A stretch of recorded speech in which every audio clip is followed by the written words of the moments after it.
अब बढ़ते हैं आगे और एक और बड़ा टिपिकल सा टॉपिक आपका आता है, और ये टिपिकल टॉपिक जो है इसका नाम आता है बच्चों आपके राजस्थान की चित्रकला। क्या नाम है? अरे सुना है क्या? अरे है या नहीं है? अरे बोलो। अच्छा जी, तो उस चित्रकला के बारे में हम चर्चा करेंगे। और चित्रकला में ये जो प्रधान रंग आते हैं, प्रमुख चित्रकार आते हैं, इनका मामला एकदम सेट हो जाता है। दूसरा चित्रकार कहीं पहुंच जाता है और रंग जो है कहीं गुलाबी की जगह लाल और लाल की जगह नीला और नीले की जगह पीला हो जाता है। प्रमुख चित्रों की बात अगर की जाएगी, यह भी आपको ध्यान में रखने पड़ते हैं। गीत गोविंद आपके मेवाड़ में भी आता है, गीत गोविंद आपके आमेर में भी आता है। 12 मासा का चित्रण, भागवत पुराण का चित्रण कई जगह अपने को महत्वपूर्ण चित्र शैलियों में देखने को मिलता है। अब इस टिपिकल टॉपिक को आसान कैसे किया जाए, याद कैसे किया जाए और यहाँ से आने वाले प्रश्न को ठीक कैसे किया जाए, इसके बारे में जानकारी हम प्राप्त करेंगे। वैसे चित्रकला की बात अगर की जाए, क्या आदिम काल से चली आ रही परंपरा है कि चित्रकला? और है ना? तो मनुष्य के द्वारा जो भी उसके मन में विचार आया करते थे, उन विचारों को मनुष्य आदिम काल से ही बच्चों आपके क्या कर दिया करता था, आपके गुफाओं में मनुष्य रहा करता था। आपको पता होगा, साइंस के आदमी हो आप लोग। और जब मनुष्य जो था, जब सभ्य जीवन उसका नहीं था, तब क्या वह जंगलों में निवास किया करता था क्या? अरे बोलो। कच्चा पिच्चा जो कुछ उसके सामने है उसका मामला कर दिया सेट और उसको खा लिया और वापस गुफा के अंदर चला गया। लेकिन मन में विचार तो उसके भी आते होंगे, तो मन के जो विचार उसके अंदर आया करते थे, उनको वह रेखाओं के माध्यम से चित्रित करने का कार्य किया करता था। किसके माध्यम से? जैसे आपको पता होगा, अपने एक सभ्यता पढ़िए जिसका नाम आता है हड़प्पा सभ्यता। कौन सी? और इसी हड़प्पा सभ्यता की जो भाषा है, क्या लिपि जो है, स्क्रिप्ट जो है, क्या अपन उसको पढ़ पाए क्या? अरे बोलिए, नहीं पढ़ पाए। उनके जो आपकी भाषाओं के जो चिन्ह हुआ करते थे, यह कुछ इस प्रकार से आपके चिन्ह जो हैं ये इनके द्वारा आपके बनाए गए। इसका मतलब उसने मन के विचारों को रेखाओं के माध्यम से चित्रित करने का प्रयास तो किया, लेकिन भैया आपके यहाँ पर ये चित्रकला जो थी, उनमें रंगों का प्रयोग प्रारंभिक रूप से अपने को देखने को नहीं मिलता। रेखाओं का प्रयोग उसके द्वारा बहुतायत रूप से किया गया। मान लीजिए जैसे उसने कोई महिला बनाने का प्रयास किया, तो उसने इस प्रकार से ये महिला का चित्रण जो है ये कर दिया। और इस प्रकार जो रेखाओं के माध्यम से आदिम काल में चित्र बने, उन्हें बच्चों आपके कहा जाता है अकारद। क्या बोलते हैं? आपसे सीधा सीधा प्रश्न पूछा जाता, अकारद क्या है? तो अकारद की बात अगर की जाएगी तो मैं ऐसा कह सकता हूं कि किसी शैलाश्रय की बात हम अगर करें या फिर किसी गुफा की बात हम अगर करें, उसमें रेखाओं के माध्यम से जो चित्र आपके मनुष्य के द्वारा आदिम काल में बनाए गए, उन्हें कहा जाता है क्या? अकारद। तो मैंने ये कहा, सीधा सा सिंपल सा मामला है। शैलाश्रय में बनाए गए चित्र क्या कहलाते हैं? अरे बोलो। इसका मतलब क्या राजस्थान में भी इसके कोई एग्जाम्पल मिले क्या? राजस्थान में कुछ एग्जाम्पल अगर हम देखें, क्योंकि राजस्थानी चित्रकला की प्रारंभ की बात हम कर रहे हैं, तो आपने एक स्थान आता है जिसका नाम आता है आलनिया। क्या नाम है? एक स्थान आता है इसका नाम आता है दर्रा। क्या नाम है? और एक स्थान आता है इसका नाम आता है तिपटिया। क्या नाम है? तिपटिया। 3 स्थान मैंने आपको बताया। पहला कौन सा? दूसरा, तीसरा। और इनकी बात अगर की जाएगी, ये कहाँ पर पढ़ते हैं? कोटा में। कहाँ पर? कोटा में कुछ शैलाश्रयों पर उकेरे गए चित्र जो आदिम काल के आते हैं, ये एग्जाम्पल हमें देखने को मिलते हैं। साथ ही साथ एक जगह और आती है बच्चों, इसका नाम आता है आपके सोहनपुरा। और सोहनपुरा की बात अगर की जाएगी, ये कहाँ पर है? सीकर में। अरे कहाँ पर है? एक जगह और आती है, इसका नाम आता है गरदड़ा। कौन सी है? और गरदड़ा जो है ये आपके कहाँ पर है? बूंदी में। ठीक इसी प्रकार एक जगह आती है बच्चों, इसका नाम आता है दर। और दर जो है ये आपके कहाँ पर आता है? भरतपुर में। और एक जगह और आती है, इसका नाम आता है बच्चों आपके बेराट। और बेराट कहाँ पर है? जयपुर में। तो मैंने ये कहा है कि प्राचीन काल से ही मनुष्य के द्वारा अपने मन के विचारों को रेखाओं के माध्यम से चित्रित किया जाने का कार्य किया जाता था। और इसे ही शैलाश्रय में उकेरे गए इन चित्रों को हमने नाम दिया है क्या? अकारद। जिसके कुछ एग्जाम्पल हमें अपने राजस्थान में देखने को मिलते हैं। पहला कौन सा? दर्रा और तिपटिया। कहाँ पर है ये? सोनपुरा, सीकर, गरदड़ा, बूंदी, दर भरतपुर और बेराट जयपुर। अब ये जरूरी नहीं है कि पेंटिंग केवल और केवल कागज के ऊपर ही की जाए। आपने देखा होगा यह चित्रकारी जो है वह आपकी लकड़ी के ऊपर भी होती है, साथ ही साथ कपड़े के ऊपर भी चित्रकारी की जाती है। मानव अपने शरीर के ऊपर भी चित्रकारी करवाने का काम करता है। अर्थात हम ऐसा कह रहे हैं कि कागज़ के अलावा भी पेंटिंग या चित्रकारी जो है वह आपके की जाती है। जैसे भित्ति चित्रों के रूप में आप दीवारों के ऊपर भी चित्रकला को देखते हैं। तो अलग अलग जो चित्रकला आपके, चाहे काष्ठ की बात हो, चाहे आपके शरीर की बात हो, या फिर और अन्य किसी साधन के ऊपर चित्रकारी की बात की जाए, उन्हें भी अलग अलग नामों से बच्चों आपके पुकारा जाता है। जैसे एक शब्द आता है बच्चों आपके, इसका नाम आता है भराड़ी। क्या नाम है? अरे बोलो क्या नाम है? भराड़ी की बात अगर की जाए तो भराड़ी वैसे भीलों में देवी भी आती है क्या?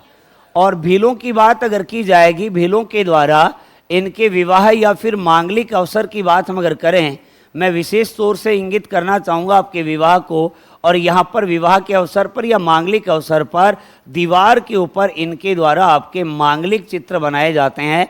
मांगलिक चित्र बनाने का मतलब यह है कि ये अपने देवी देवताओं के क्या बनाते हैं? चित्र बनाते हैं, और उसकी आपके आराधना इनके द्वारा की जाती है। यह आपके क्या कहलाते हैं? भराड़ी। अरे क्या कहलाते हैं?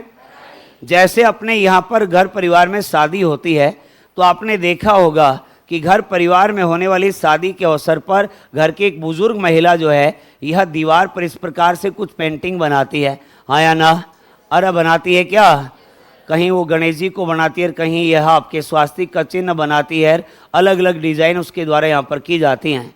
दूल्हा और दुल्हन जब पहली बार आते हैं तो उनको इन्हीं देवी देवताओं के धोक लगाई जाती है, अरे हाँ या ना? तो देखिएगा ठीक इसी प्रकार भीलों में मैंने ये कहा विवाह और मांगलिक अवसरों के ऊपर दीवार के ऊपर जो आपके देवी देवताओं के मांगलिक चित्र जो बनाए जाते हैं उन्हें क्या कहा जाता है? भराड़ी। क्या कहते हैं? तो आप बता दोगे अगर आपसे पूछे भराड़ी क्या है, तब आपका आंसर आएगा कि भीलों के द्वारा मांगलिक अवसरों पर या विवाह के अवसर पर दीवार पर बनाए गए देवी देवताओं के चित्र क्या कहलाते हैं? भराड़ी। एक इससे पहले शब्द मैंने आपको बताया क्या है? अकारत। क्या नाम है?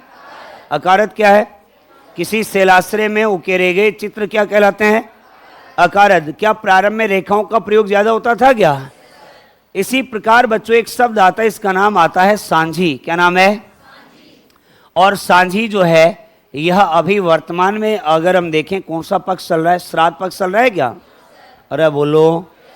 तो इसी श्राद्ध पक्ष की बात आती है, और इसी श्राद्ध पक्ष में बच्चों क्या होता है, जो आपके कुंवारी कन्याएं होती हैं इनके द्वारा क्या किया जाता है? यह आपके सफ़ेद दीवार के ऊपर किससे? गोबर से। अरे किससे?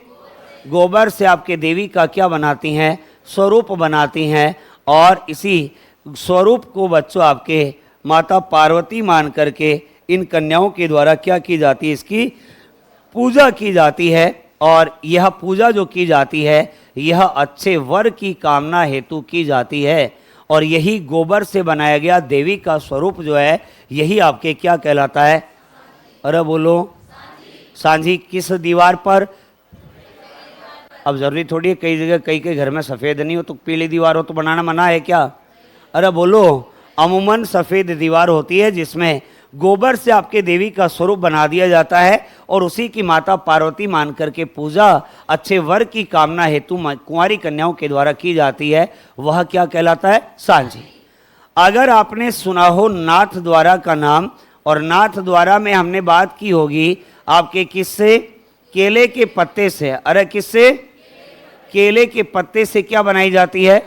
सांझी का निर्माण आपके नाथ द्वारा में किया जाता है। बाकी जगह हम देख पा रहे हैं श्राद्ध पक्ष में गोबर से देवी का स्वरूप बना करके आराधना कुंवारी कन्याओं के द्वारा अच्छे वर की कामना हेतु की जाती है। तो 3 शब्द मैंने आपको अब तक बताया। पहला कौन सा है? अरे अकारत है क्या? अकारत का मतलब है शैलाश्रय चित्र। क्या है? शैलाश्रय में उकेरे गए या बनाए गए चित्र। और नंबर 2 पर हमने देखा कौन सा है? भराड़ी। किसमें है ये? बेलों में मांगलिक अवसरों विवाह के अवसर पर दीवार पर बनाए गए मांगलिक या देवी देवताओं के चित्र। साथ ही साथ एक कौन सा है? सांझी। क्या गोबर से देवी का स्वरूप बनेगा क्या? चलेगा, आगे बढ़ते हैं और बात करते हैं आपके कपड़े पर चित्रकारी के उदाहरण। अगर हम देखें तो क्या कपड़े पर भी चित्रकारी की जाती है क्या? और कपड़े पर की जाने वाली इस चित्रकारी का एक तो उदाहरण आपने वल्लभ संप्रदाय के समय देखा होगा, और इसकी बात अगर की जाएगी, यह क्या है आपके पिछवाई। और पिछवाइयाँ कहाँ की प्रसिद्ध है? अरे कहाँ की? क्योंकि हमें इसी चित्रकला की शैली में मेवाड़ स्कूल पढ़ना है, और मेवाड़ स्कूल के अंतर्गत ही हमें नाथ द्वारा शैली के चित्रों के बारे में भी बात करनी है। वहाँ पर हम इस पिछवाई चित्रण के बारे में देखने वाले हैं। यहाँ पर भगवान श्री कृष्ण के बाल स्वरूप की प्रतिमा के पीछे एक कपड़ा लगा दिया जाता है, जिस पर श्री कृष्ण की लीलाओं का चित्रांकन जो है वह साथियों आपके किया जाता है, जिसमें कृष्ण जी को माखन खाते हुए दर्शा दिया गया, माता यशोदा और कृष्ण जी का चित्र बना दिया गया, कृष्ण जी को गाय चराते हुए दृश्यों को चित्रित कर दिया गया, केले के वृक्ष की प्रधानता अपने को यहाँ पर देखने को मिलेगी। साथ ही साथ देवताओं द्वारा आसमान से श्री कृष्ण पर फूल बरसाने का चित्र जो है वह यहाँ पर चित्रित कर दिया। मेरा कहने का मतलब यह है कि कपड़े के ऊपर पिछवाई चित्रण जो होता है वह साथियों आपके नाथ द्वारा का प्रसिद्ध आता है, जिसके बारे में हम अभी मेवाड़ स्कूल के अंतर्गत ही नाथ द्वारा शैली में डिटेल से पढ़ने वाले हैं। ठीक इसी प्रकार कपड़े पर चित्रकारी का एक और उदाहरण आता है, और यह आता है जी आपके फड़। क्या है? फड़ सुना होगा आपने, देवी देवताओं की फड़ आती है क्या? और जैसे पाबूजी राठौड़ की फड़ है, तो पाबूजी राठौड़ की बात अगर की जाए, उनके द्वारा क्या गायों की रक्षा हेतु आपके युद्ध किया गया था क्या? किसके साथ? आपके जायल के जिंदराव खेची के साथ। किसके साथ? और युद्ध करते हुए वीर गति को प्राप्त हो गए थे। और उनका जन्म कहाँ पर हुआ, किस प्रकार आपके उन वे विवाह करने के लिए अमरकोट पहुंचे, और बीच विवाह में ही वो युद्ध करने के लिए आपके जोधपुर वाले क्षेत्र में आए और जिंदराव खेची के साथ युद्ध करते हुए वीर गति को प्राप्त हुए। मतलब पाबूजी राठौड़ का जीवन जो है उसको अगर चित्रों के माध्यम से कपड़े पर चित्रित कर दिया जाए, या फिर ना केवल पाबूजी का बल्कि किसी भी वीर पुरुष या देवता का चित्र जो है वह जीवन चक्र जो है वो चित्रों के माध्यम से कपड़े पर उकेर दिया जाए, वह आपके क्या कहलाता है? फड़। और फड़ चित्रण जो है ये कहाँ का प्रसिद्ध है? शाहपुरा। अरे कहाँ का? शाहपुरा कहाँ पर है? शाहपुरा भीलवाड़ा का आपके फड़ चित्रण जो है ये दो साथियों आपका प्रसिद्ध आता है। और यहाँ पर पहले प्रारंभ में ये फड़ चित्रण जो था दीवारों पर किया जाता था, लेकिन बाद में श्रीलाल जोशी नाम के कलाकार यहाँ पर हुए, जिनके द्वारा इसे कपड़े पर आपके चित्रित किया जाने लगा। दुर्गालाल जोशी, साथ ही साथ महिला फड़ चितेरी पार्वती जोशी यहाँ की प्रसिद्ध कलाकार हुई हैं, और इसे भी हम मेवाड़ शैली के साथ में पढ़ने वाले हैं। तो कपड़े पर चित्रकारी के दो उदाहरण मैंने आपको बताया, पहला कौन सा और दूसरा फड़। इसके अलावा बच्चों एक और आपके एग्जाम्पल आता है, इसकी बात अगर की जाए तो इसका नाम आता है वार्तिक। क्या नाम है? और इसी वार्तिक को आपके बातिक भी कहा जाता है। और इसकी बात अगर की जाएगी, यह संपूर्ण राजस्थान में चित्रकारी अपने को देखने को मिलती है, जिसमें कपड़े के ऊपर आपके किसका लेप कर दिया जाता है? मोम का लेप कर दिया जाता है, और उसके ऊपर बाद में क्या की जाती है? चित्रकारी। तो कपड़े पर मोम का लेप करके जो चित्रकारी आपके की जाती है उसे क्या नाम दिया गया है? वार्तिक या बातिक। तो कपड़े पर चित्रकारी के तीन उदाहरण, पहला कौन सा, दूसरा और तीसरा? वार्तिक या बातिक। इसी प्रकार आपके शरीर के ऊपर चित्रकारी की बात हम अगर करें, क्या शरीर पर चित्रकारी होती है क्या? अच्छा जी, जैसे आप शरीर के ऊपर क्या लगाते हैं? मेहंदी। अरे बोलो। और हाथों में मेहंदी जो लगाई जाती है क्या चित्रकारी है या नहीं है? अरे बोलिए। बिल्कुल, यह भी आपकी चित्रकारी है। और कुछ जो हैं वो अपने बाबू बच्चा का क्या लिखवाते हैं? नाम लिखवाते हैं। और या फिर आजकल तो कई जो है फोटो भी लगवा लेते हैं, और वह टेटू जो बनाया जाता है वह भी शरीर के ऊपर एक क्या है? चित्रकारी। जैसे प्राचीन समय में आपके मेलों के अवसर पर ही ये लिखने वाला नाम जो है ये हुआ करता था, और वहाँ पर गांव में आपने देखा होगा जो बड़े बुजुर्ग आते हैं उनके हाथ के ऊपर लिखा रहता है, कई औरतों के, राम फूल की लुगाई धापी। अरे हाँ ना? अरे बोलिए। या फिर आदमी जो हुआ करते थे उनके द्वारा एक छोटा सा इस प्रकार से तीर बना दिया जाता था, और ये मामला दिल का सेट कर दिया जाता था, और यहाँ पर अपना नाम और यहाँ पर अपनी पत्नी का नाम छपवा लिया जाता था। आजकल तो अलग अलग डिजाइन की पेंटिंग आपके शरीर पर की जाती हैं और संपूर्ण शरीर पर चित्रकारी होती है, लेकिन पहले केवल बाजुओं के ऊपर बात अगर की जाए, या फिर कई महिलाएं जो अपने चेहरे के ऊपर आंखों के पास में भी आपकी चित्रकारी करवाया करती थी। तो शरीर पर चित्रकारी की बात हमने की है मेहंदी और टैटू, ये आपके शरीर के ऊपर चित्रकारी आती है। इसी प्रकार बच्चों आपके एक और चित्रकारी है, उसकी बात अगर की जाए तो यह आपका आता है जी मांडना। क्या नाम है? अरे बोलो क्या है? मांडना की बात हम अगर करें, इसका मतलब मांडना जो होगा वो कहाँ पर होगा? घर में होगा। अरे कहाँ पर? घर में आपका मांडना किया जाता है। जैसे घर के अगर बात की जाए, आपके चौखट जानते हो क्या? क्या होती है चौखट? अरे ये आपके दरवाजा, इसके चारों तरफ एक फ्रेम सा बना हुआ है, ये क्या कहलाता है? चौखट। साथ ही साथ चौखट के अलावा बात अगर की जाएगी आपके प्रवेश द्वार, प्रवेश द्वार के अलावा बात हम अगर करें घर के आंगन आदि में कई बार आपके पेंटिंग या चित्रकला जो है ये की जाती है। जैसे आपने देखा होगा, मान लीजिए कोई घर है भैया, और यहाँ पर ये इस घर का प्रवेश द्वार है, और गांव में कई बार क्या होता है, शादी ब्याह का जब अवसर होता है तो यहाँ पर प्रवेश द्वार के ऊपर बेल बूटे बना दिए जाते हैं। अरे हाँ या ना? और यहाँ पर लिखवा दिया जाता है फलाना परिवार आपका हार्दिक स्वागत करता है, और इधर जिसका ब्याह होने वाला है उस लड़की का नाम और लड़के का नाम छपवा दिया जाता है। वही तीर वाला मामला सेट यहाँ पर भी किया जाता है। और हाँ या ना? तो मांडना जो होता है, मैंने आपको बताया आपके घर परिवार में चौखट, प्रवेश द्वार या आंगन में जो आपके चित्रकारी की जाती है उसे आपके मांडना कहते हैं। ठीक इसी प्रकार एक शब्द आता है, इसका नाम आता है थापा। क्या नाम है? थापा। मैंने थोड़ी देर पहले आपको बताया था कि ब्याह करके जब आपके नवविवाहित वर और वधू आते हैं तब उनको देवी देवताओं को आपके दर्शन करवाने के लिए कमरे में लेके जाया जाता है। हाँ या ना? जहाँ पर देवी देवताओं के चित्र या मांगलिक चित्र बने होते हैं, और वहीं पर एक मेहंदी का थाल भरा रखा होता है जिसमें दूल्हे का हाथ और दुल्हन का हाथ लगाया जाता है और दीवार के ऊपर छाप दिया जाता है। हाँ या ना? खैर आपके वहाँ जर्मनी जापान में तो ऐसी परंपराएं नहीं होंगी, राजस्थान में ऐसी परंपराएं हैं। और आजकल तो बाबू बच्चा का मामला केवल एक हस्ताक्षर से सेट हो जाता है, इसलिए मांडने वांडने की नौबत कम ही आती है। और हाँ या ना? तो देखिएगा, बात मैंने आपको बताई कि आपके जो हाथ के निशान हैं उनको अगर दीवार के ऊपर छाप दिया जाए तो वह क्या कहलाता है? हैं?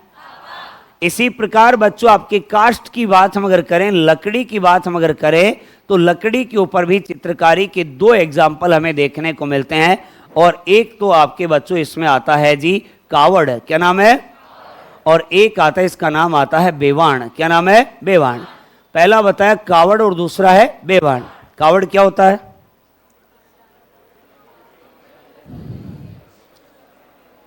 कावड़ जानते हो क्या? कौन से महीने में है कावड़ी आते हैं क्या? वह उसे भी कावड़ी हम कहते हैं, कावड़ यात्रा कही जाती है। लेकिन ओरिजिनली अगर हम कावड़ की बात करें तो बच्चों यह एक लकड़ी का बना हुआ फ्रेम होता है, लकड़ी का बना फ्रेम। कई जगह आपने देखा होगा कि जो कावड़िए जो हैं वो एक सीधा डंडा ले लेते हैं, दो रस्सी बांधते हैं इधर एक इधर, और सीधा अपना नीचे बर्तन लगाया जिसमें जो भी जल आता है उसको लेके आते हैं और सीधे यात्रा करते हुए मामला सेट कर देते हैं। लेकिन कई जगह आपने देखा होगा कई कावड़िए जो हैं वो एक श्रृंगारिक कावड़ लेकर के जाते हैं। हाँ या ना? जिसमें एक बहुत ही सुंदर लकड़ी का फ्रेम बना होता है और उसमें अलग अलग आपके चारों तरफ जो आपके फाटक होते हैं, फाटक का मतलब आपके लकड़ी का जो फ्रेम होता है उसको आपके खोला जा सकता है, गेट होते हैं। और ठीक इसी प्रकार का यह आपके लकड़ी का बना एक फ्रेम होता है जिसमें मैंने आपको बताया अनेक सारे क्या लगे होंगे? गेट। इसका मतलब एक एज ए इसी बॉक्स टाइप, ये मान लीजिएगा ऐसे कोई लकड़ी का फ्रेम आपका बना है जो आपके वर्गाकार है, और इधर भी इसको खोला जा सकता है, इधर से भी इसको खोला जा सकता है, चारों तरफ इसके आपके फाटक बने हुए, मतलब प्रवेश द्वार बने हुए हैं। और इन्हीं प्रवेश द्वारों के ऊपर जो आपके फ्रेम में गेट बने हैं, इनके ऊपर बच्चों आपके देवी देवताओं के क्या बने होते हैं? चित्र बने होते हैं। देवी देवताओं के क्या बने होते हैं? चित्र बनाए जाते हैं। और आपके जो मैंने बताया है कावड़, इसका भी वाचन किया जा सकता है जिस प्रकार फड़ का वाचन किया जाता है। मतलब मान लीजिएगा आपके यहाँ पर चित्रों के माध्यम से हमने किसी देवता की जीवनी को चित्रित कर दिया और जैसे ही कोई एक फाटक निकाला उसके बारे में क्या कर दी, व्याख्या। फाटक का मतलब मैं गेट के बारे में बात कर रहा हूं। इसमें कई सारे प्रवेश द्वार होते हैं जिनको खोला जा सकता है और इसका भी वाचन आपके किया जा सकता है, क्योंकि इस पर भी आपके देवी देवताओं के क्या बनाए जाते हैं, चित्र बनाए जाते हैं। तो लकड़ी पर चित्रकारी का एक उदाहरण मैंने आपको बताया, क्या है, अरे बोलो, क्या एक लकड़ी का बना फ्रेम होता है क्या, जिसमें अनेक सारे प्रवेश द्वार होते हैं जिन पर बने होते हैं देवी देवताओं के। एक शब्द आया जिसका नाम क्या है, बेवाण।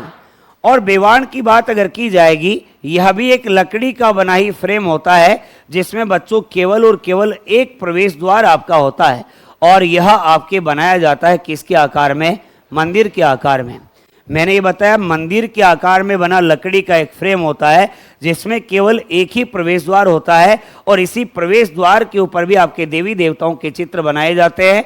और साथ ही साथ मंदिर के अंदर की तरफ अगर हम बात करें तो प्रतिमा के स्थान पर भी यहाँ पर देवी देवताओं के चित्र बनाए जाते हैं। ये बेवाड़ में आपने देखा होगा कई बार देवताओं की प्रतिमा को स्थापित करके उनकी रथ यात्राएं निकाली जाती हैं। अरे रथ यात्रा तो सुना है क्या, अरे बोलो। तो मैंने ये कहा ये भी एक लकड़ी का फ्रेम है जो मंदिर नुमा आकार का बना होता है, जिसमें बने एक प्रवेश द्वार के ऊपर और अंदर देवी देवताओं के चित्र आपके बनाए जाते हैं। और इसी बेवाड़ में कई बार देवी देवताओं की प्रतिमा को स्थापित करके इन्हें एक स्थान से दूसरे स्थान तक ले जाया जाता है। इसीलिए बेवाड़ को बच्चों आपके कहा जाता है चलता फिरता देवरा। क्या कहते हैं, चलता फिरता देवरा किसको कहते हैं। क्या यह काष्ठ या लकड़ी पर चित्रकारी का उदाहरण है क्या। एक क्या है जिसमें अनेक प्रवेश द्वार होते हैं क्या, और सभी प्रवेश द्वारों पर देवी देवताओं के, क्या इसका वाचन भी किया जा सकता है क्या। एक हमने बात की थापा, मतलब आपके दीवार के ऊपर हाथ के निशान जो लगाए जाते हैं उन्हें क्या कहते हैं। एक मांडना, घर की चौखट प्रवेश द्वार या आंगन में जो चित्रकारी आपके की जाती है उसे आपके मांडना कहते हैं। इसी प्रकार शरीर पर चित्रकारी मेहंदी और कपड़े पर चित्रकारी का उदाहरण पिछवाई, फड़ और वार्तिक। साथ ही साथ एक हमने बात की यहाँ पर सांझी, कौन से पक्ष में, कन्याओं के द्वारा सफेद दीवार के ऊपर गोबर से किसका स्वरूप। क्या आपके यहाँ पर नाथ द्वारा में केले के पत्ते से सांझी बनाई जाती है क्या। भीलों के द्वारा मांगलिक चित्र जो आपके बनाए जाते हैं उनको क्या कहते हैं। एक बताया था सबसे पहले अकारत, क्या नाम है, शैलाश्रय में आपके उकेरे गए चित्र जो हैं इन्हें आपके अकारत कहा जाता है। इसी प्रकार एक शब्द और आता है बच्चों, उसकी बात अगर की जाए तो यह संत गौरीबाई कहाँ से आ गई। इधर देखिएगा जी, आगे बढ़ते हैं। एक शब्द आता है बच्चों, इसका नाम आता है आपके फ्रेस्को बोनो। क्या नाम है, अरे बोलो क्या नाम है। और एक शब्द आता है, इसका नाम आता है आपके फ्रेस्को सेको। क्या नाम है, फ्रेस्को बुनो और फ्रेस्को सेको, दो वर्ड मैंने आपको बताए। आमेर की बात हम अगर करें, आमेर रियासत जो आपके थी, क्या आमेर शासक भारमल के द्वारा सबसे पहले मुगलों की अधीनता स्वीकार की गई क्या। और न केवल मुगलों की अधीनता स्वीकार की बल्कि उनके साथ वैवाहिक संबंध भी स्थापित किए, जिसके कारण आमेर शैली में जो आपकी चित्रकला विकसित हुई उसके ऊपर कौन सी शैली का प्रभाव आएगा, मुगल शैली का। कौन सी शैली का। और मुगलों की शैली के प्रभाव के कारण यहाँ पर आमेर में आपके सबसे पहले प्रारंभ हुआ किसका, फ्रेस्को बोनो, जिसे आपके आयरिस भी कहा जाता है। क्या कहते हैं, आयरिस। और इसे ही बच्चों आपके आला गिला कारीगरी भी कहते हैं। क्या कहते हैं, आला गिला। और शेखावटी वाले क्षेत्र में इसे आपके पणा भी कहा जाता है। क्या कहते हैं, और इसे आपके मोराकशी भी कहा जाता है। क्या कहते हैं, मोराकशी। मैंने आपको इसके वर्ड बताए, पहला कौन सा, इसे ही, इसे ही, इसे ही और इसे ही, मोराकशी। इसमें क्या होगा, इसमें होगा जी आपके चूने का प्लास्टर बना दिया जाएगा। प्लास्टर का मतलब तो समझते हो क्या, ये आपके क्या किया हुआ यहाँ पर, प्लास्टर। अरे हाँ या ना, चूने का प्लास्टर किया या फिर चूने की कोई भित्ति तैयार हमने की है, दीवार हमने तैयार की है। और अगर हम बात करें ये प्लास्टर जो है ये कैसा बनाया गया है, एकदम फ्रेश बनाया गया है, मतलब अभी इसका निर्माण किया गया है। इसका मतलब चूने का ताज़ा प्लास्टर अगर होगा तो क्या इसकी भित्ति जो होगी या फिर इसकी दीवार जो होगी वह गीली होगी या सूखी। इसका मतलब मैं ऐसा लिख सकता हूँ, नम भित्ति है क्या, और इसी गीली या नम भित्ति के ऊपर क्या कर दी जाए, चित्रकारी कर दी जाए, वह बच्चों आपके क्या कहलाती है, फ्रेस्को बोनो। इसका मतलब चूने के ताजा प्लास्टर की नम भित्ति के ऊपर की गई चित्रकारी आपके फ्रेस्को बुनो कहलाती है। आमेर में इसका सबसे पहले उदय अपने को अपने राजस्थान में देखने को मिलता है। मुगल शैली के प्रभाव के कारण गलता जी के मंदिरों में अगर आप कभी गए हो तो वहां पर ये भित्ति चित्रकारी आपको देखने को मिलेगी। सिसोदिया रानी के बाग महलों की बात हम अगर करें, या फिर प्राचीन समय में जो चौगान स्टेडियम आपका था, जहां पर हाथियों की लड़ाई आदि, आपके पशुओं की लड़ाई आदि, या फिर पशु दौड़ का आयोजन वहां पर आपके किया जाता था, वहां पर भी ये चित्रकारी आपके देखने को मिलती है प्राचीन समय की। तो इसका ओरिजिन जो हुआ वह आमेर में हुआ, और इसी का प्रभाव बाद में आपको शेखावटी की हवेलियों में भी देखने को मिलता है। ना केवल शेखावटी की हवेलियों में, बल्कि भित्ति चित्रकारी बाद में सर्वत्र जगह फैली। और विशेष रूप से अगर हम बात करें आपके बूंदी की, तो बूंदी में जो तारागढ़ आता है, जहां पर आपके चित्रशाला का निर्माण उमेद सिंह के काल में करवाया गया, जो अपने जीवंत भित्ति चित्रों के लिए जानी जाती है, जिसे आपके भित्ति चित्रों का स्वर्ग भी कहा जाता है। और कोटा में भी, जहां पर शिकार के दृश्यों का सर्वाधिक चित्रण हुआ, यह भित्ति चित्रकारी आपको देखने को मिलती है। आपने प्राचीन हवेलियां अगर देखी हो, या फिर कोई प्राचीन इमारत देखी होगी, जिसमें अंदर दीवारों के ऊपर क्या की होती है? अरे पेंटिंग की होती है क्या? अरे बोलो। तो मैंने ये कहा, चूने का ताजा प्लास्टर अगर बनाया जाए और इसकी भित्ति अगर गीली रहे, नम रहे, उसके ऊपर चित्रकारी कर दी जाए, तो ये क्या कहलाती है? फ्रेस्को बुनो। अब हमने इस दीवार को क्या कर दिया? सुखा दिया, और उस सूखी हुई दीवार के ऊपर क्या कर दी? चित्रकारी कर दी। तो वह क्या कहलाती है? चूने का ताजा प्लास्टर नहीं है, इसमें चूने का सूखा हुआ प्लास्टर है। और इस प्लास्टर के ऊपर बच्चों आपके क्या कर दी जाए? चित्रकारी कर दी जाए, तो इसे आपके कहा जाता है क्या? Fresco Seiko. तो नम भित्ति पर चित्रकारी फ्रेस्को बुनो, और आपके सूखी भी आपके दीवार के ऊपर चित्रकारी फ्रेस्को सेको। याद रह जाएगा क्या? अरे बोलो। तो बताओ अकारत क्या है? शैलाश्रय में बनाए गए। अरे है क्या?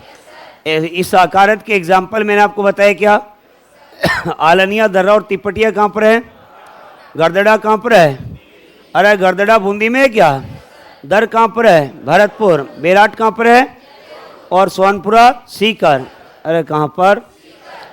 फिर मैंने एक शब्द आपको बताया जिसका नाम आता है भराड़ी। क्या नाम है? किनके द्वारा? भीलों के द्वारा क्या किया जाता है? आपके दीवार के ऊपर चित्रकारी की जाती है, मांगलिक चित्र बनाए जाते हैं क्या? एक शब्द बताया मैंने, सांझी। कौन सा? किस पक्ष में? श्राद्ध पक्ष में कुंवारी कन्या बनाती हैं क्या? किससे? देवी का स्वरूप बनाएंगी क्या? और पार्वती मानकर अच्छे वर की कामना हेतु क्या करेंगी? अरे पूजा करेंगी क्या? एक हमने कपड़े पर चित्रकारी की बात की, पहला कौन सा? पिछवाई। कौन सा? दूसरा? अरे बोलो। और एक वार्तिक या बातिक। वार्तिक या क्या कपड़े के ऊपर मोम का लेप किया जाता है क्या? एक हमने काष्ठ के ऊपर चित्रकारी की बात की है क्या? काष्ठ या लकड़ी पर दो एग्जाम्पल बताए, पहला फड़। अरे है क्या? फड़ है? नहीं है। क्या है? अरे कावड़ है क्या? कावड़ में क्या अनेक फाटक या प्रवेश द्वार होते हैं, और प्रत्येक प्रवेश द्वार के ऊपर देवी देवताओं के चित्र। क्या इसका वाचन भी किया जा सकता है? दूसरा बताया बेवाण। क्या है? बेवाण की बात अगर की जाए, क्या मंदिर नुमा आकार का लकड़ी का फ्रेम होता है क्या, जिसमें केवल एक प्रवेश द्वार होता है और इसे चलता फिरता अरे देवरा कहते हैं क्या? क्या कहते हैं? चलता फिरता। फिर हमने शरीर के ऊपर चित्रकारी की बात की, मेहंदी और मांडना है क्या? बिल्कुल नहीं है। मांडना तो घर में होता है क्या? मेहंदी और टैटू। फिर हमने चर्चा की आपके फ्रेस्को बुनो, मतलब प्लास्टर ताजा हो गया सूखा? अरे फ्रेस्को बुनो में ताजा प्लास्टर होगा क्या? और इसमें सूखा प्लास्टर किसमें है? इसे ही आयरिस कहते हैं क्या? इसे ही शेखावटी में कहते हैं क्या? और इसे ही कहा जाता है। सबसे पहले आपने राजस्थान में कौन सी शैली में? आमेर शैली में इसका विकास हमें देखने को मिला था मुगलों के प्रभाव के कारण। ये तो हमने चित्रकला के जो विभिन्न स्वरूप आते हैं उनके बारे में चर्चा की है। अभी राजस्थानी चित्रकला की तो शुरुआत ही नहीं हुई है। अलग अलग स्कूलों के बारे में हम जानकारी प्राप्त करेंगे, और उन अलग अलग स्कूलों की अलग अलग शैलियों के बारे में भी हमें जानकारी प्राप्त करनी है। लेकिन इसका विकास जो हुआ अपने यहाँ पर राजस्थानी चित्रकला जो आती है, इसके विकास की बात अगर की जाए, यह बच्चों कब होता है, और साथ ही साथ इसका वैज्ञानिक विभाजन जो था वह साथियों कब व किसके द्वारा किया गया था, और इसका अलग अलग नामकरण जो है यह भी यहाँ पर किया जाता है, इसके बारे में भी चर्चा करते हैं। तो देखिए, आपको पता होगा अपने यहाँ पर राजस्थान में चित्रकला का जन्म जो है वह माना जाता है कहाँ पर, मेवाड़ में। कहाँ पर? अब मेवाड़ में कोई आसमान से उतर कर के तो चित्रकला आई नहीं। आपने देखा होगा अपने यहाँ पर रियासती काल में जो ये रियासतें हुआ करती थी वो क्या अपने आप में एक संपूर्ण देश होती थी क्या? और आया ना, और एक रियासत से दूसरी रियासत में लोगों का आना जाना बहुत ही कम हुआ करता था, आया ना? अरे बोलो। अच्छा जी, मैं तो आपसे ऐसे भी हाँ मरवा लूं कि इनका आना जाना बहुत ज़्यादा हुआ करता था, तब आप कहेंगे यस सर। अरे आना जाना कम हुआ करता था क्या? इसीलिए जिस स्थान पर, जैसे हम मेवाड़, आपके वर्तमान राजसमंद, उदयपुर, भीलवाड़ा और चित्तौड़ का जो क्षेत्र आता है जिसे मेवाड़ के नाम से हम जानते हैं, वहाँ पर जो चित्रकारी डेवलप होगी वह ज़्यादा आपके दूसरे मारवाड़ राज्य की चित्रकारी को प्रभावित नहीं करेगी। क्यों? क्योंकि आना जाना कम है, प्राकृतिक परिवेश अलग अलग है, पशु पक्षी अलग अलग हैं, और वहाँ पर पाए जाने वाले पेड़ भी अलग अलग हैं। तो जो चित्रकार जो होता है उसके द्वारा जो कुछ अपने दरबार में देखा जाएगा, जो कुछ लोक जीवन में आपके साम्राज्य में देखा जाएगा, साथ ही साथ प्राकृतिक परिवेश नेचर जैसा उसको दिखेगा, वह चित्रों में उन्हीं को चित्रित करने का क्या करेगा, कार्य है। इसीलिए इनको, आपके चित्रकारों की बात अगर की जाए, इनके द्वारा जो चित्र आपके बनाए गए उनमें अलग अलग परिवर्तन अपने को रियासत के अनुसार दिखाई दे पड़ता है। अर्थात मेरा कहने का मतलब यह है कि जैसे कहीं पर आपके केले के वृक्ष की प्रधानता होगी, कहीं पर आपके आम के वृक्ष की प्रधानता होगी, कहीं पर आपके बादाम जैसी आंखें बनाई जाएंगी, कहीं पर आपके आदमियों का मुख आम जैसा बना दिया जाएगा, कहीं ठिगना कद आपके चित्रित किया जाएगा। तो मेरा कहने का मतलब यह है कि अलग अलग रियासतों में अलग अलग चित्रकारी आपको देखने को मिलेगी, क्योंकि आना जाना एक दूसरे की रियासत में कम हुआ करता था। इसीलिए चित्रकार वहाँ के ही प्राकृतिक परिवेश, वहाँ के ही दरबार और वहीं के स्त्री और पुरुषों को देखकर उनके चित्र चित्रित कर दिया करता था। मैंने सबसे पहले कहा मेवाड़ में चित्रकारी का प्रारंभ हुआ, और ये मेवाड़ में चित्रकारी कहाँ से आई? गुजरात से। कहाँ से? गुजरात से आई। तो मान लीजिए मेवाड़ का कोई आदमी, मान लो आपके गुजरात गया हुआ था और वहाँ पर उसने देखा कि कोई आदमी पेंटिंग बना रहा है, तो वो देख के यार वो यहाँ पर मेवाड़ में आकर के कहता है यार ऐसा तो काम हमें भी करना चाहिए, पेंटिंग हमें भी बनानी चाहिए। तो सेम डिट्टो जो चित्र वो देख के वहाँ पर आया था, और अब मेवाड़ में वह चित्रकारी करने का काम करेगा, तो क्या यहाँ के नेचर का प्रभाव उस पर आएगा या नहीं आएगा? और आएगा क्या? अर्थात हम ऐसा कह सकते हैं कि जैसे किसी व्यक्ति का नाम राजेंद्र है, क्या नाम है? और अमूमन गांव में उसको राजूड़ा कहा जाता है, क्या कहते हैं? अरे बोलो क्या? जैसे चित्तौड़ का प्राचीन नाम चित्रकोट था, उसी का अपभ्रंश आपके पड़ गया चित्तौड़।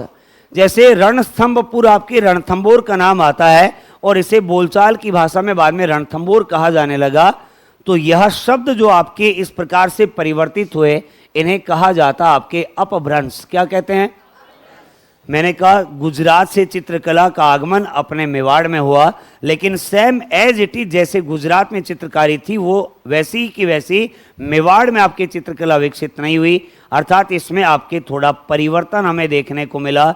इसका मतलब हम ऐसा कह सकते हैं कि जो आपकी राजस्थानी चित्रकला आती है, इसकी शैली की बात अगर की जाए, इसकी शैली कैसी है? अपभ्रंश शैली। अरे कैसी है? समझाने का जो मैंने प्रयास किया, समझ में बैठा क्या मामला? क्या मूल स्वरूप में यहीं से जन्मी क्या? नहीं। कहाँ से? अरे बोलो। और ये आपके अपभ्रंश शैली के रूप में अपने राजस्थान में क्या होती है? विकसित होती है। इसके विकास की बात अगर की जाए तो इसका विकास जो है बच्चों, यह माना जाता आपके लगभग 1500 ईस्वी में। कब माना जाता है? लगभग 1500 ईस्वी में राजस्थानी चित्रकला का विकास होना प्रारंभ हुआ। इसका मतलब जो पहले आपके यहाँ पर पेंटिंग होती नहीं थी क्या? हाँ या ना? अरे चित्रकारी तो होती थी, लेकिन हमने ये कहा विकसित स्वरूप में यह लगभग कब पहुंची? अरे बोलो। विकसित स्वरूप में लगभग 1500 ईस्वी में आई। और इसकी राजधानी चित्रकला की शैली कौन सी? अपभ्रंश शैली। और मैंने ये कहा है कि सर्वप्रथम आपके चित्रकला का उदय जो माना गया, यह कहाँ पर माना गया? मेवाड़ में। अरे कहाँ पर? मेवाड़ में। अब देखिएगा, एक व्यक्ति आते हैं जिनका नाम आता है बच्चों आपके आनंद कुमार स्वामी। क्या नाम है? और आनंद कुमार स्वामी की 1916 ईस्वी में कोई पुस्तक आई थी क्या? और 1916 ईस्वी में इनकी एक पुस्तक आई, इसका नाम आता है बच्चों आपके राजपूत पेंटिंग। कौन सी है? राजपूत पेंटिंग्स की बात हम अगर करें, इसी राजपूत पेंटिंग्स में सर्वप्रथम इसका वैज्ञानिक विभाजन जो था वह बच्चों आपके किया गया किसके द्वारा? आनंद कुमार स्वामी के द्वारा।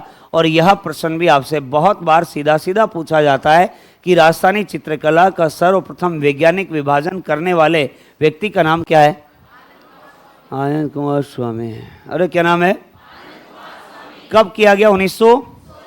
इनकी पुस्तक कौन सी है? राजस्थानी चित्रकला का विकास लगभग कब हुआ है? 1500 ईस्वी में। कब? आगे तो बहुत सारी स्कूल बाकी पड़ी हैं, इसमें मेन मुख्य बात वही आएगी। आपका मामला अभी सेट हो रहा है। अरे नींद आ रही है क्या? अरे हाँ ना? अच्छा जी, इतनी जल्दी नींद आ रही है आपको? तो देखिएगा, बात अगर की जाएगी, मैंने कुछ एग्जाम्पल आपको चित्रकला के बताए। मैंने कहा एक अकारद होता है शैलाश्रय में बनाए गए। अरे अकारद क्या होता है? शैलाश्रय में बनाए गए, जिसके एग्जाम्पल देखिए क्या। एक होता आपके किसमें? क्या मांगलिक या विवाह के अवसर पर दीवारों पर चित्र बनाए जाते हैं क्या? एक होता है कौन से पक्ष में? सफेद दीवार पर गोबर से देवी का स्वरूप बनाया जाता है क्या? और साथ ही साथ हमने कपड़े पर चित्रकारी के उदाहरण देखे। एक वार्तिक या बातिक में कपड़े पर मोम का लेप करके चित्रकारी होती है क्या? एक शरीर पर चित्रकारी के उदाहरण, एक मांडना की बात की थी क्या? घर में होता है क्या ये? एक काष्ठ या लकड़ी पर दो उदाहरण बताए। पहला, दूसरा कावड़। मैंने आपको बताया लकड़ी का बना फ्रेम जिसमें अनेक सारे प्रवेश द्वार होते हैं क्या? जबकि मंदिर नुमा फ्रेम जो होता है जिसमें आपके देवता की प्रतिमाओं को भी आपके एक स्थान से दूसरे स्थान तक ले जाया जा सकता है, इसे चलता फिरता। अरे क्या कहते हैं? चलता फिरता। कावड़ अमूमन जो होंगी आपके किस रंग में होंगी? लाल रंग में। और साथ ही साथ फिर हमने देखा फ्रेस्को बुनो, जिसमें चूने के ताजा प्लास्टर की नम भित्ति के ऊपर चित्रकारी होती है क्या? इसी सूखे प्लास्टर पर चित्रकारी की जाए तो राजस्थानी चित्रकला की अपभ्रंश शैली की है क्या? अरे कौन सी शैली की? जिसका विकास लगभग, क्या मैं इसको ऐसे लिख सकता हूँ 16वीं सदी के प्रारंभ में? हाँ या ना? क्या मैं इसको लिख सकता हूँ 15वीं सदी के अंत में? अरे हाँ या ना? तो अगर ऑप्शन में 16वीं सदी का प्रारंभ आ जाए तो आप उकचूक मत हो जाना। और ये भी ध्यान में रखना, उकचूक का मतलब जानते हो क्या? और 1500 ईस्वी में इसका मैंने कहा विकास होता है। सर्वप्रथम इसका आगमन मेवाड़ में माना जाता है। और इसका सबसे पहले वैज्ञानिक विभाजन करने वाले, जिनकी पुस्तक 1916 में आई जिसका नाम राजपूत, इसी में इनके द्वारा सर्वप्रथम वैज्ञानिक विभाजन इसका किया गया। अब कुछ ऐसे आपके चित्रकारी के इतिहासकार आते हैं जिन्हें इसे आपके राजस्थानी चित्रकला को अलग अलग नाम दिए। किसी ने राजपूत चित्रकला कहा, किसी ने इसे राजपूत कला कहा, किसी ने हिंदू शैली कहा, और किसी के द्वारा इसको और नाम दिया गया। इन वैज्ञानिकों के नाम भी अपने को मामला याद करना पड़ेगा। लेकिन आपकी मेरे को लग रहा है एक बार मामला इतना ही झेला जाएगा आपसे। चलिएगा, हेडिंग लगाएंगे राजस्थानी चित्रकला।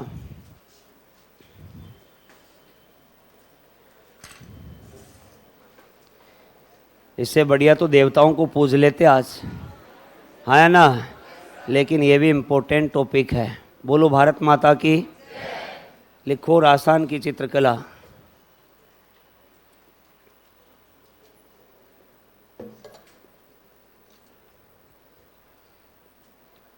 इसमें लिखिएगा, आदिम काल से ही मनुष्य, आदिम काल से ही मनुष्य अपने मन के विचारों को आदिम काल से ही मनुष्य अपने मन के विचारों को रेखाओं के माध्यम से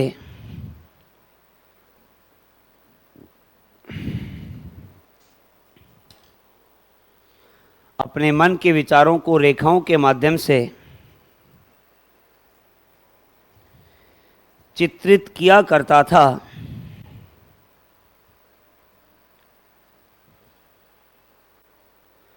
रेखाओं के माध्यम से चित्रित किया करता था।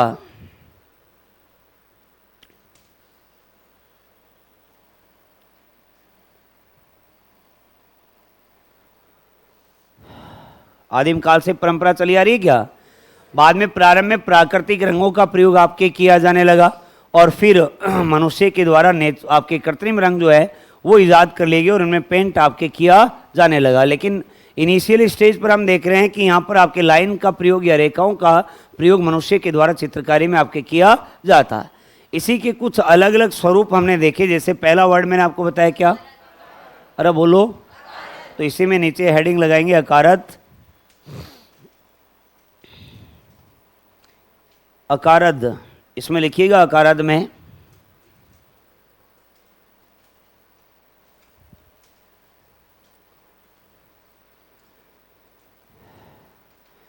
किसी शैलाश्रय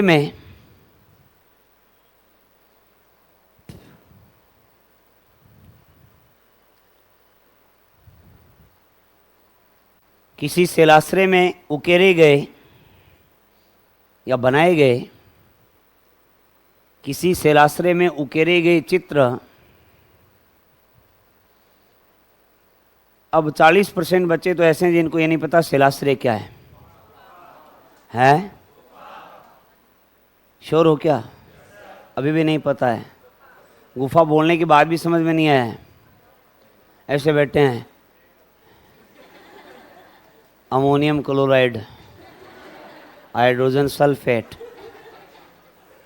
कईयों के दिमाग में चल रहा है पावलोव का नियम, कईयों के क्रेब साइकिल चल रहा है, C2H6। हाँ या ना? अरे बोलो।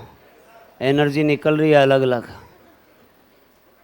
Hydrogen, helium, lithium, beryllium, boron हो रहा है। अरे ऐसा तो नहीं है? क्लोरीन का परमाणु क्रमांक 17 है क्या? शैलाश्रय गुफा को कहते हैं। Actually I am talking about the caves. Okay. Ajanta and Ellora नाम सुना है? वहां पर चित्रकारी हुई क्या? लेकिन वहां पर तो आपके चित्रकारी में पेंट प्रयोग किए काम में लिया गया, लेकिन यहाँ पर मामला पहले ऐसे ही सेट किया जाता था जैसे मैंने सेट किया हुआ है। रेखाओं के माध्यम से चित्रकारी। किसके माध्यम से? अरे समझ गए क्या? तो शैलाश्रय भी वही है, आपका जो गुफा होती है उसे ही शैलाश्रय कहा जाता है।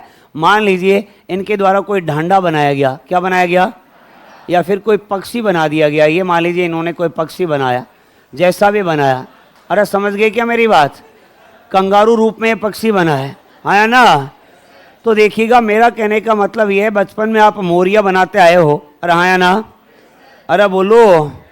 तो इसी प्रकार से जैसे मान लीजिए ये कोई ढांडा इन्होंने बनाया। Did you know Dhanda? अरे ढांडा जानते हो क्या? पशु को बोलते हैं क्या? ढांडा।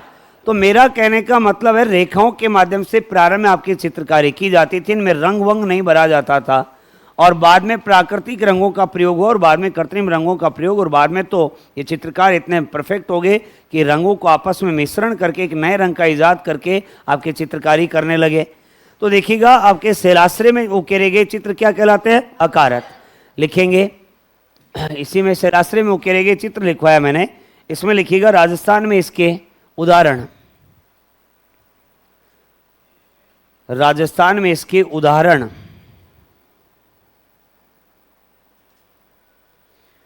और ये छाप लीजिएगा, आलनिया, दर्रा, तिपटिया, कोटा, सोहनपुरा, सीकर, गरदड़ा, बूंदी, दर, भरतपुर और बेराट, जयपुर।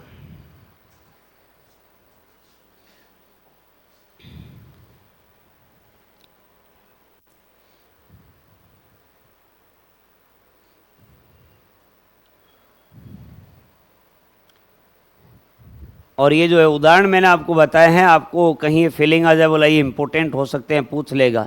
बिल्कुल भी नहीं है। इनको रटने की, याद करने की कतई आवश्यकता नहीं है। केवल इतना याद रखना, शैलाश्रय में उकेरे गए चित्र अकारद कहलाते हैं। डायरेक्ट ऐसा पूछा जा सकता है अकारद क्या है, वो आपको बात ध्यान में रखनी है।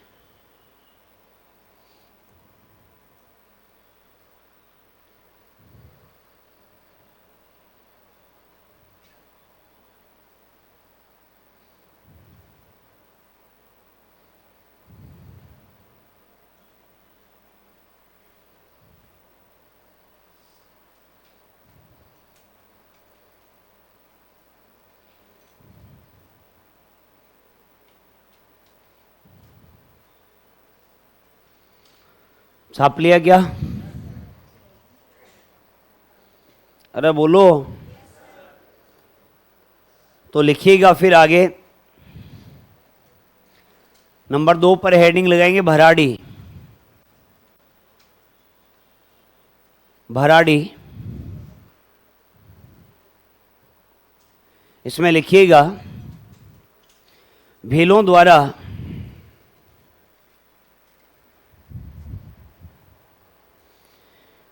द्वारा विवाह या मांगलिक अवसरों पर,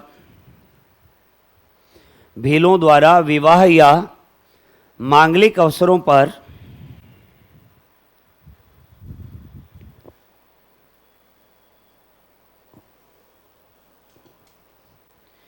दीवार पर बनाए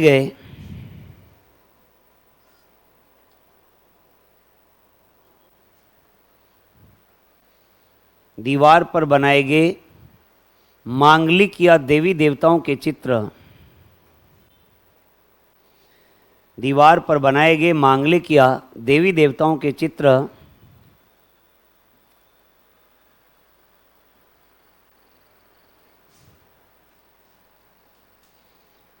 नेक्स्ट लिखिएगा सांझी। सांझी, बाबू बच्चा होने मिलने वाला अच्छा मिले, इसकी कामना के लिए, बात माने, मना नहीं करे किसी भी बात के लिए, इसके लिए कुंवारी कन्याएं आपके पूजा करती हैं क्या? अरे बोलो। और फिर बाबू बच्चे मिलते हैं ऐसे। लिखिएगा सांझी। सांझी लिखिएगा। श्राद्ध पक्ष में, श्राद्ध पक्ष में कुंवारी कन्याओं द्वारा, श्राद्ध पक्ष में कुंवारी कन्याओं द्वारा दीवार पर गोबर से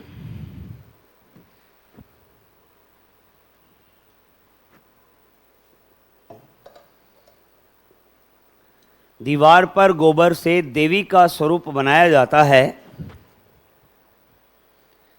दीवार पर गोबर से देवी का स्वरूप बनाया जाता है,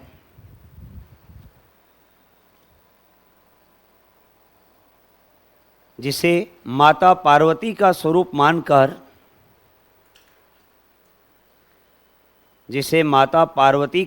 मानकर,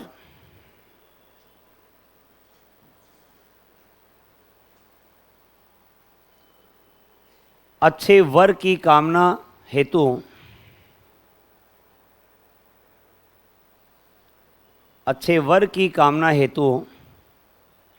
पूजा जाता है। अच्छे वर की कामना हेतु पूजा जाता है। नाथ द्वारा में केले के पत्ते से, नाथ द्वारा में केले के पत्ते से सांझी बनाई जाती है। नाथ द्वारा में केले के पत्ते से सांझी बनाई जाती है।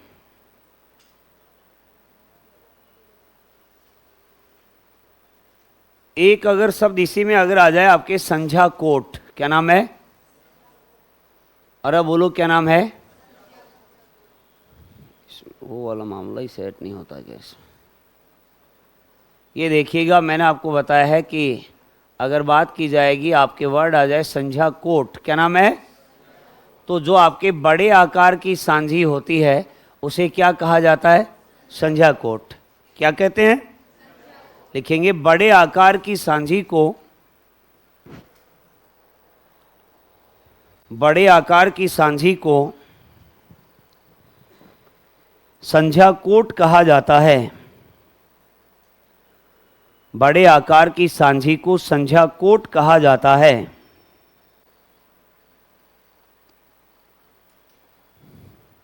संझा कोट कहा जाता है। आगे लिखिएगा कपड़े पर चित्रकारी।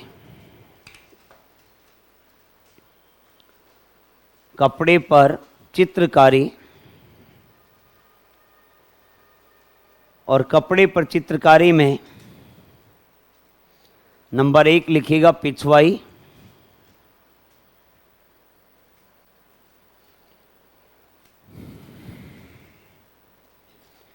नंबर 2 पर लिखिएगा फड़ चित्रण, क्योंकि पिछवाई नाद द्वारा शैली हमें पढ़नी है, वहाँ डिटेल से जानेंगे हम इसके बारे में।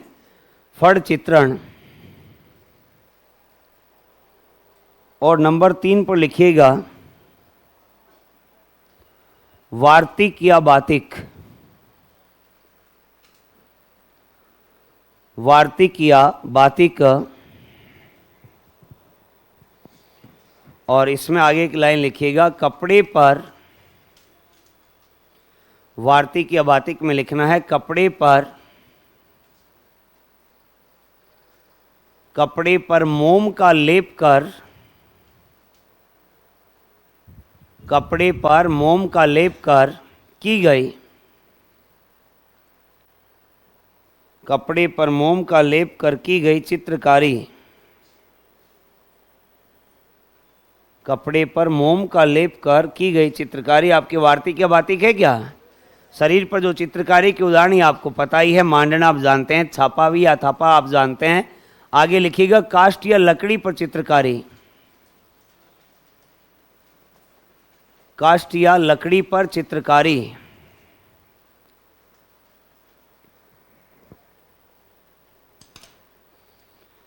और इसमें सबसे पहले हमने बात की है किसकी? कावड़। काष्ठ या लकड़ी पर चित्रकारी में लिखिएगा नंबर 1 पर कावड़।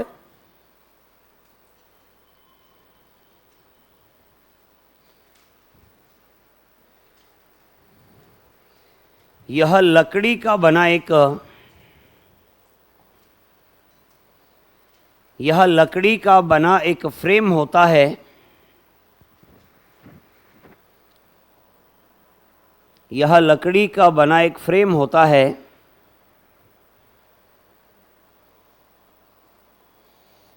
जिसमें अनेक प्रवेश द्वार होते हैं, जिसमें अनेक प्रवेश द्वार होते हैं तथा इन पर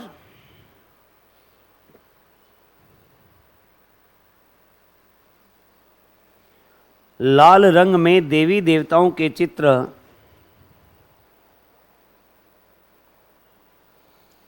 तथा इन पर लाल रंग में देवी देवताओं के चित्र बने होते हैं। लाल रंग में देवी देवताओं के चित्र बने होते हैं। अब देखिएगा जी, एक शब्द हमने पहले लिखा है फड़। लिखा है क्या? और इस फड़ का वाचन जो है वह अलग अलग जातियों के भोपों के द्वारा किया जाता है या ना? जैसे पाबूजी की फड़ किस वाद्य यंत्र पर? अरे रावण हत्ता, क्या नाम है? देवनारायण जी की फड़ जंतर, किस पर? इसमें करते क्या हैं? जिस कपड़े के ऊपर आपके देवता की जीवनी आपके चित्रित की हुई है उसको क्या करते हैं? 2 लकड़ियों के माध्यम से आपके बांध दिया जाता है। जैसे यह मान लीजिए आपका बोर्ड जो है, यह मान लीजिए आपके कोई फड़ है, कपड़ा है ये, और यहाँ पर एक हमने कोई बांस का डंडा लगा दिया और उधर लगा दिया और उसको आपके यहाँ पर सामने लगा दिया गया। ये मान लीजिए इधर कोई एक्स व्यक्ति है, भोपा है ये, और यह आपके वाद्य यंत्र बजा रहा है और इस फड़ का क्या कर रहा है? गायन कर रहा है। क्या कर रहा है? अरे बोलो। भोपा आया तो साथ में कौन आएगी? भोपण भी आएगी। और आएगी कि नहीं आएगी? तो जो भोपण है वह क्या करती है? वह आपके हाथ में लालटेन रखती है। क्या रखती है? अमूमन रात्रि में इसका वाचन होता है और लालटेन के माध्यम से जहाँ पर भोपा गा रहा है, जैसे साहब पाबूजी का जन्म कोलूमंड में हुआ और ये हुआ, और यहाँ पर पाबूजी के जन्म का चित्र बना हुआ है, तो भोपण जो लालटेन से उस चित्र के ऊपर क्या करती है? रोशनी। अरे कहीं करे साहब, ताकि वह जनता जो आप जैसी बैठी है वहाँ पर, उसको केवल पाबूजी की जीवनी का वही चित्र दिखे। और साथ में भोपण साथ में ठुमके भी लगाती है। समझ गए क्या मेरी बात? अरे बोलो। तो इस प्रकार से मैंने कहा आपके फड़ का वाचन किया जाता है। किया जाता है क्या? अरे हाँ ना। ठीक उसी प्रकार वाचन होता है किसका? मैंने ये कहा है कि कावड़ की जो गेट आपके हैं उनमें से या तो उनको एक खुलने की व्यवस्था होती है, फाटक, या फिर उस फ्रेम को निकाला भी जा सकता है। तो जिस स्थान पर आपके देवी देवताओं के चित्र मैंने आपको बताया, जैसे एक फाटक हमने खोला, उसमें देवी देवता के जीवन का जो भी चित्र जो चित्रित किया गया है उसके बारे में उसका वाचन किया जाता है। तो इस प्रकार से वाचन करते हुए इसके प्रत्येक प्रवेश द्वार को अपन खोल भी सकते हैं। किसका वाचन होता है? लिखेंगे एक लाइन इसी में, कावड़ का वाचन भी किया जाता है। कावड़ का वाचन भी किया जाता है।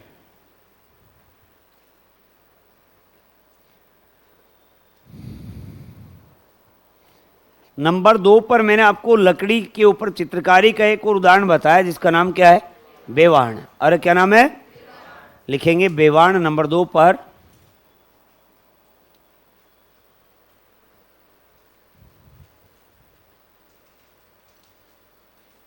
यह लकड़ी का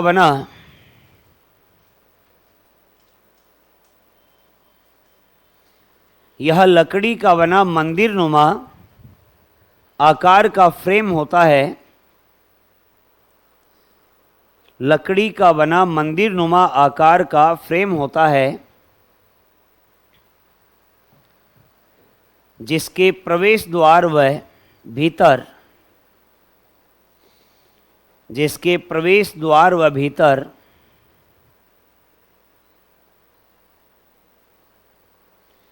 देवी देवताओं के चित्र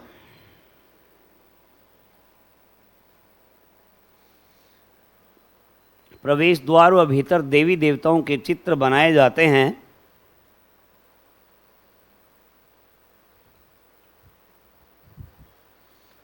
तथा इसमें मूर्ति रखकर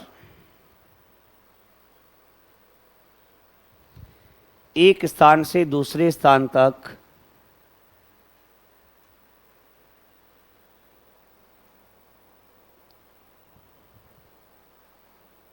लाई जाती है।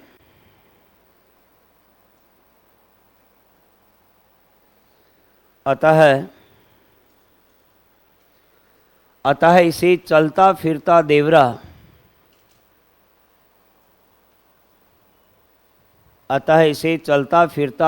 भी कहते हैं। अतः इसे चलता फिरता देवरा भी कहते हैं। चलता फिरता क्या कहते हैं? देवरा कहते हैं। फिर हमने बात की यहाँ पर आपके फ्रेस्को बुनो, जिसका सबसे पहले उदय जो हुआ कहाँ पर हुआ? और राहोली गांव आता है एक बच्चों, और इस राहोली गांव की बात अगर की जाएगी, यह आपका आता है टोंक में। कहाँ पर है? और यहाँ का चूना जो है वह इस फ्रेस्को बुनो के लिए सर्वश्रेष्ठ माना जाता है। अर्थात मैंने आपको ये कहा है कि इसी फ्रेस्को बुनो को आयरिस भी कहते हैं, इसे ही आला गिला और इसे पणा और इसे मोरा कशी भी कहा जाता है, जिसमें चूने के ताज़ा प्लास्टर की नम भित्ति के ऊपर क्या की जाती है? चित्रकारी। अरे होती है क्या? लिखेंगे फ्रेस्को बुनो, आयरिस, आला गिला, पणा या मोरा कशी।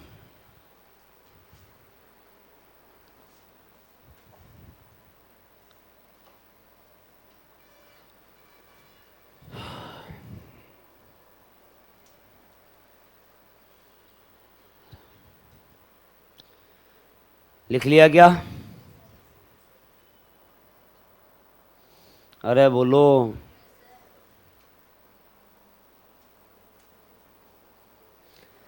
छाप लिया गया सबने? अरे घायल हो गए क्या? अरे घायल हो गए? Yes sir. इतनी देर में अपनी क्लासें आएंगी 7-7 घंटे की भी, 5-5 घंटे की भी नहीं पार पड़ेगी। बोलो 2 घंटे में हालत खराब है, जाओ आप। ऐसा तो नहीं है? अरे बोलिए। अच्छा जी, तो देखिएगा, मैंने आपको बताया है बच्चों कि आपके यहाँ पर, अरे नींद आ रही है क्या? मुझे ऐसा आभास हो रहा है, बोला एकदम ऐसे ही, बोले दिमाग में चित्रकारी हो रही है। ऐसा तो नहीं है? लिखेंगे फिर इसमें बच्चों, आगे लिखिएगा, चूने के ताज़ा प्लास्टर की, चूने के ताज़ा प्लास्टर की नम भित्ति पर, चूने के ताज़ा प्लास्टर की नम भित्ति पर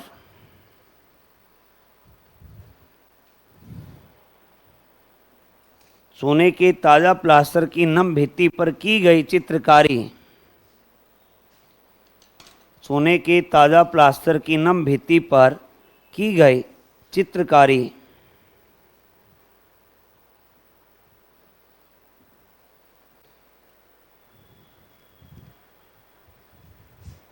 इस कला का उद्भव सर्वप्रथम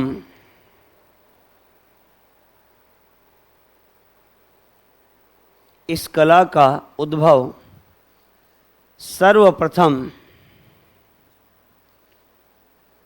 इस कला का उद्भव सर्वप्रथम जर्मनी में हुआ, आमेर में। इस कला का उद्भव सर्वप्रथम मुगल शैली के प्रभाव के कारण, मुगल शैली के प्रभाव के कारण आमेर में हुआ, मुगल शैली के प्रभाव के कारण आमेर में हुआ, तथा राहोली गांव टोंक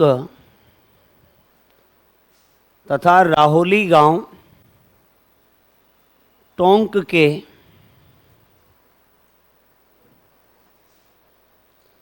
राहोली गांव टोंक के चूने को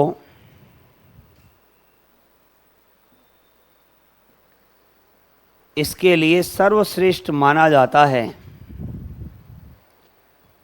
राहोली गांव टोंक के चूने को इसके लिए सर्वश्रेष्ठ माना जाता है। मैंने ये कहा है कि प्लास्टर को अपन ने सेक दिया तो वह सूख गया।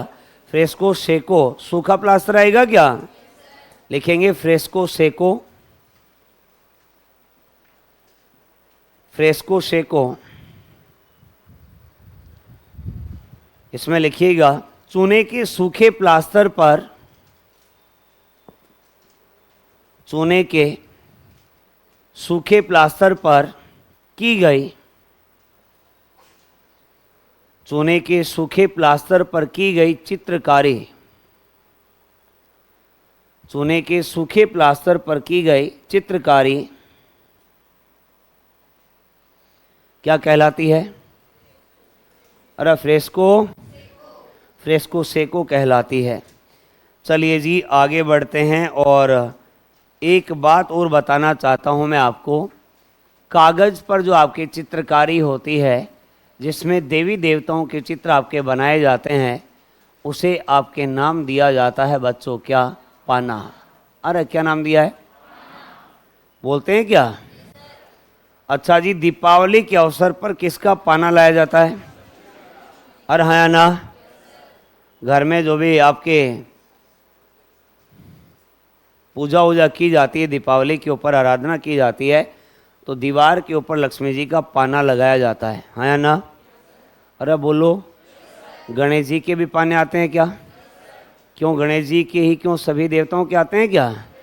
लेकिन बच्चों, पाना जो है वह सबसे अधिक श्रृंगारिक अगर किसी का माना जाता है तो वह आपके माना जाता है जो आपके श्रीनाथ जी आते हैं। किनका?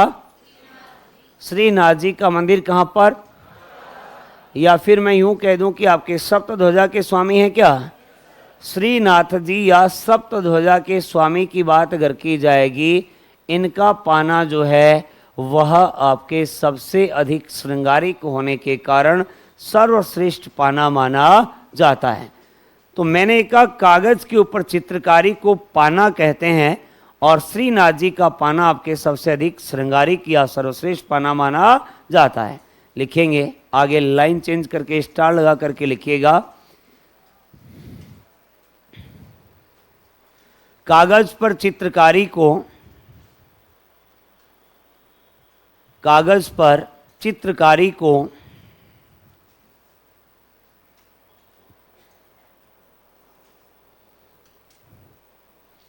पाना कहा जाता है।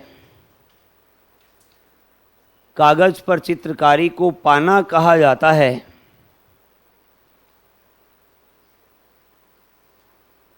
तथा श्रीनाथ जी या सप्तध्वजा के स्वामी, श्रीनाथ जी या सप्तध्वजा के स्वामी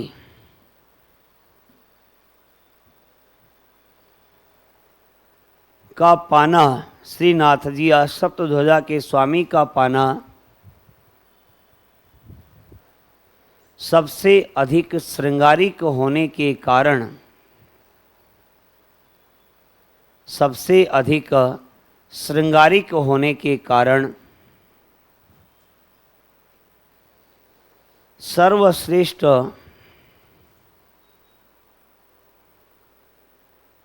सर्वश्रेष्ठ माना जाता है।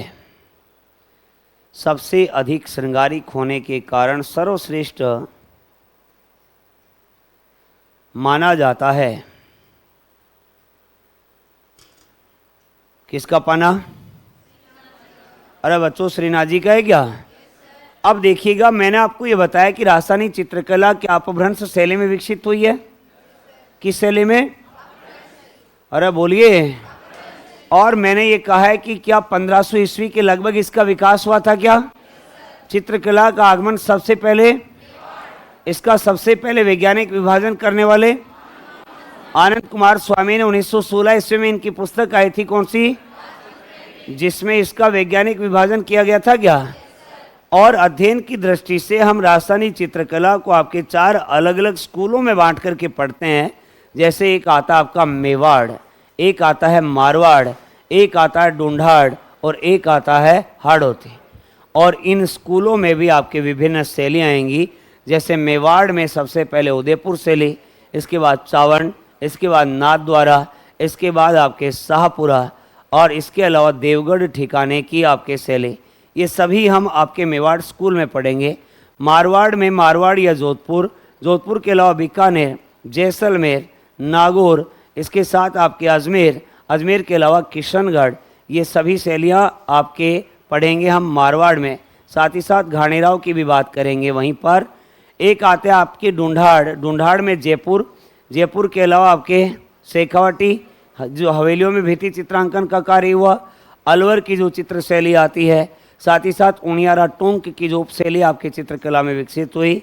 और एक आती है आपके हाड़ौती, जिसमें कोटा, बूंदी और झालावाड़ वाले क्षेत्र में जो चित्रकारी आती है, इनके बारे में बात करेंगे। और हमें प्रत्येक स्कूल के अलग अलग शैलियों के बारे में डिस्कस यहाँ पर करना है और फिर जाकर के चित्रकला का मामला होगा सेट।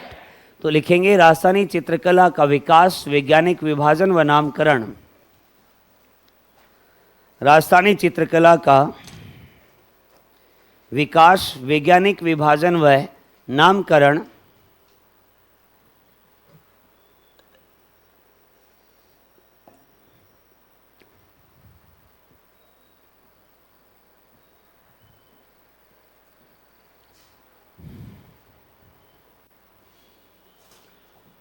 राजस्थानी चित्रकला का क्या है? विकास। विकास कब हुआ? लगभग 1500 ईस्वी में हुआ था क्या? और मैंने कहा किस शैली की है ये? अपभ्रंश शैली की। तो लिखेंगे इसमें राजस्थानी चित्रकला अपभ्रंश शैली की, राजस्थानी चित्रकला अपभ्रंश शैली की चित्रकला है। राजस्थानी चित्रकला अपभ्रंश शैली की चित्रकला है, जिसका विकास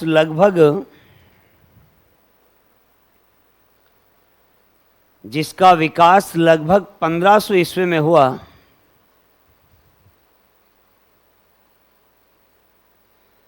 जिसका विकास लगभग 1500 ईस्वी में हुआ, अर्थात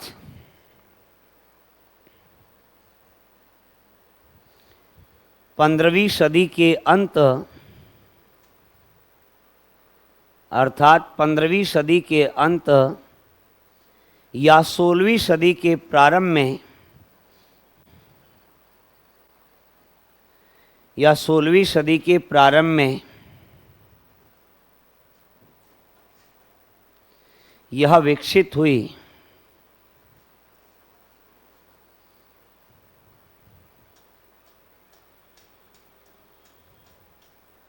स्टार फुल पत्ती लगा करके लिखेंगे। इसका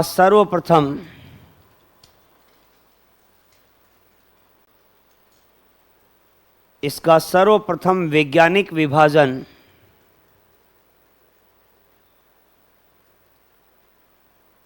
इसका सर्वप्रथम वैज्ञानिक विभाजन 1916 ईस्वी में, इसका सर्वप्रथम वैज्ञानिक विभाजन 1916 ईस्वी में आनंद कुमार स्वामी के द्वारा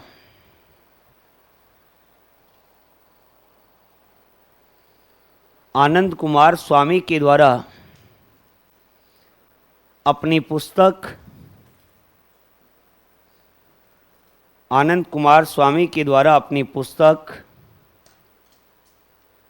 राजपूत पेंटिंग्स में, अपनी पुस्तक राजपूत पेंटिंग्स में किया। तो इस आनंद कुमार स्वामी का नाम जरूर याद रखिएगा। सबसे पहले वैज्ञानिक विभाजन जो किया गया राजस्थानी चित्रकला का, किसके द्वारा किया गया? आनंद कुमार स्वामी ने कब किया? 1900। बोलो भारत माता की।